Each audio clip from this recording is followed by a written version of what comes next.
Worth the Trip features a wide variety of out-of-school activities and offers practical advice on how to organise and get the best out of school trips.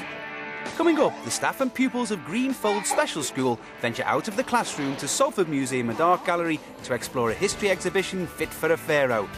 And there's a chance to see Lucy Marks' pupils from Pace's Special School take off their brakes and glide on ice on a recreational visit to their local rink in Sheffield.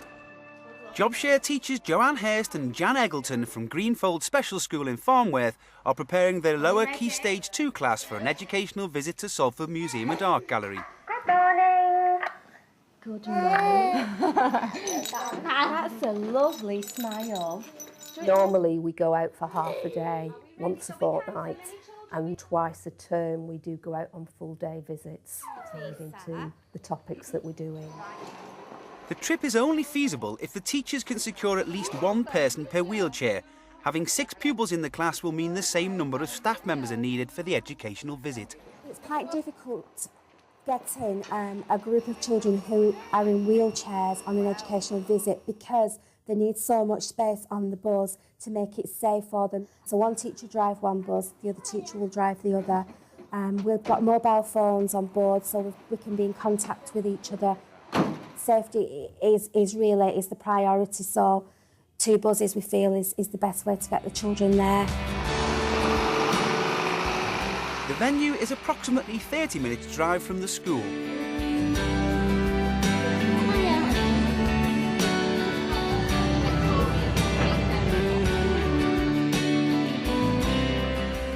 The party has been stuck in traffic for nearly an hour. This will have a knock-on effect on the rest of the trip. Over an hour late, the group finally arrives at Salford Museum and Art Gallery, which currently has an exhibition on ancient Egypt. The pupils are learning about the history of Egypt, and the trip will give them a greater understanding of the topic. Basically, it's called Beasts of the Nile. We're going to be looking at the different kinds of animals, what the Egyptians thought were gods and why they worshipped them. We're going to look at Egyptian toys that the children might have played with. Are you ready? 2, 3, 4, 5. Hieroglyphics, how the Egyptians wrote their names. It's going to be a very multi-sensory experience for the children because the group who are going have got very varied needs. So we need a wide range of activities for the children to be able to experience and participate in to make it a worthwhile visit. Ooh, coal fire. No, I don't like that one either. Yeah, you like that one? The hippopotamus. Oh, you're tapping this one. Oh, good girl, you're feeling his head. And she's got a visual impairment and coordination difficulties, so for her to locate it in my hand and to grasp it and take it up to look at, it's a really good hand-eye coordination skill. She's very actively exploring, which is great. I think we should. Snakey, snakey, snakey, snakey, snake. They've all the children have had a look around the activities here, so they're all going for a drink now in the canteen, and then we're coming back and we're looking at more sensory things in a different room. We've decided, because we've been delayed with the traffic, that we will ring school in a bit and just to warn them that we are going to be late back so they're not panicking. Yes, got one himself. Got it. Oh, well done. Good boy, and what is it? It's a fish. It's a fish. What colour fish is it? It's green. No, it's a blue fish. We take a lot of photographs of the children for their records of achievement that we keep over the year. They can't go home and tell the parents what they do. So over the year we put together a record of achievement for every individual child over all the curriculum areas that's presented to each child at a special assembly at the end of the year.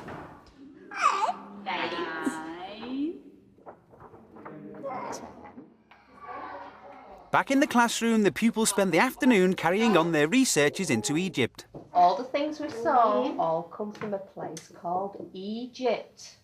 We've got a big triangle and a Little triangle, very good. If I hold them, can you show me which is the big triangle?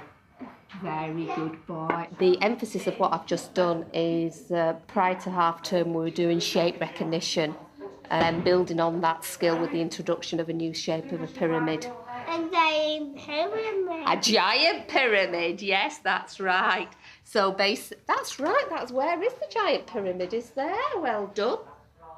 So basically it was a bit of reinforcing skills that he's already got, building on that. Yes, giant pyramids, that's right. And relating it in a way to the history topic that we're doing now. There are numerous benefits in taking Greenfold's pupils out of the classroom. I think you widen the experience so much more. They're coming into contact with a whole range of sensory activities that they wouldn't get within a classroom. No matter how difficult the educational visit is in terms of planning, it's very, very worthwhile, and it's something that I hope I'm able to do for a foreseeable future. Goodbye, everyone. It's time to go home. Goodbye, everyone. It's time to go home. Goodbye, everyone. It's time to go home. I'll see you again on Wednesday. There are many other educational trips available at venues particularly appropriate for special schools. At the Eden Project in St Austell, Cornwall, pupils are inspired to look at the world around them and understand their environment. Plants are used to stimulate the senses. The Butterfly Zoo in Ross-on-Wye breeds exotic butterflies. The zoo is a quiet, peaceful sanctuary offering pupils a maths experience and an insight into the conservation of exotic creatures. The London Aquarium provides a therapeutic and soothing environment for learners with special needs, with its 40 living displays and a host of underwater life. Eureka in Halifax is a science museum which offers pupils with special needs ways of encountering science through drama, sound and rhythm. The Life Science Centre in Newcastle upon Tyne offers a life lab run by science professionals. Subjects include fantastic fossils, jumping bugs and DNA fingerprinting. Lucy Marks from Pace's High Green Special School in Sheffield is treating her class to a recreational outing to an ice rink. And sit and stand. Head in the middle. Good girl. And puh. Ice Sheffield is the nearest skating venue, which holds a weekly ice mobility session where wheelchair users can take to the ice. In my class there's 6 students. The age range is 11 to 18. They're all in wheelchairs, although a couple of them are able to do walking, but for health and safety reasons on the ice, they'll be in their wheelchairs. I've never done it before, so I was quite nervous. But some staff who I work with have done it before and said it was a really great experience. The trip we're going on today came about because we visited Ice Sheffield and they invited us to come along to have a go at skating on the ice ourselves. So it's not strictly a curriculum trip, it's, you know, like a Christmas treat as well. We have to have a specially adapted bus. Because of my student needs, I have to take a high staff to student ratio. The journey itself should be 20 to 30 minutes, depending on traffic. You're going to help me with my boot, Daniel. You're going to help me lace it up. I got to swim this morning. That's it. Let's turn it this way. Let's turn it this way. It's a bit like lacing your shoes on your boots, isn't it? That's it. Make it nice and tight, all right? Put it back to the middle now. Back to the middle. Back to the middle, that's it. But you're going to go on the ice in your wheelchair, aren't you? I can go faster. Yeah, we need to be careful, don't we?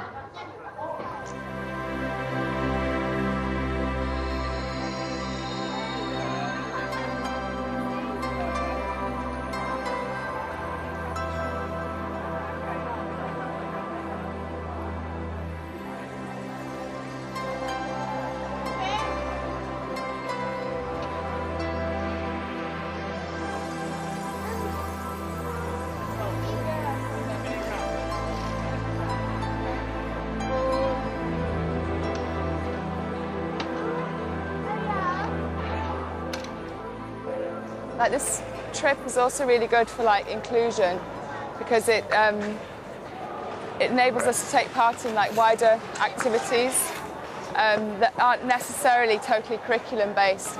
We spend a lot of time in school teaching and learning new skills, but it's real-life situations like this that we get to try them out. Is the ice, is it hot or cold? Cold. Cold. Can you see it?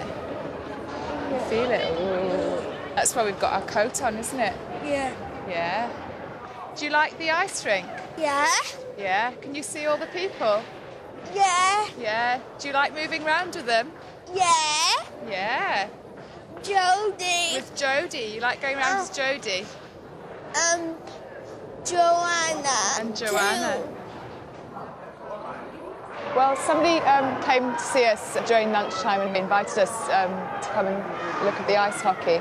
So we've come along, and it's been a lovely experience for me, a new experience for me, and also a new experience for my students. So we've not been to an ice match before.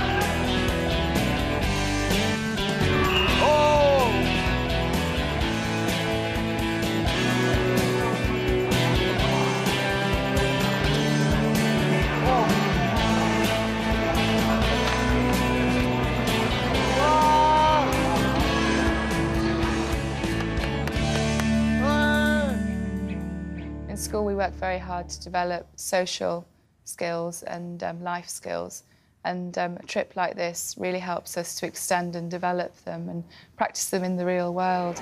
And my students actually got talking to some people as well. So it's really nice. I mean, a lovely chance for my students to meet some new people while they're doing something that they really enjoy doing. I find something like the ice thing that we've just done can seem quite daunting, but generally if you talk to the venue and they've done it before, they will sort of give you support with that and ensure that all your health and safety needs are being met. It normally takes us about 10 to 15 minutes to load onto the bus, and then it probably takes Andy a little bit longer to sort of make sure that everything's in place. Some of our students have sort of harnesses that go across their chests. So we have to add that time on, well, put it into consideration when we're doing a trip, and they've really enjoyed it. There are many other suitable recreational trips available around the country. The Anglesey Sea Zoo is a large marine aquarium offering tours through a shipwreck and over a shark pool. Outside facilities include radio-controlled boats, aqua blaster and fun photo boards. The Calvert Trust in Keswick, Kielder and on Exmoor specialises in outdoor activities for people with disabilities. The Trust aims to encourage the pursuit of personal growth and fulfilment through adventure. Duke's Barn in Beeley, Derbyshire provides an adventurous environment in which pupils of all ages and abilities can participate in outdoor activities. Celebrity Pig in Manchester is a group of actors with learning difficulties. The group devises, produces and performs public shows both on stage and on screen. Kids Out, based in Bedfordshire, is a national charity providing holidays for children with special needs across the UK. Kids Out operates a grant aid system offering schools financial assistance towards holidays and days out.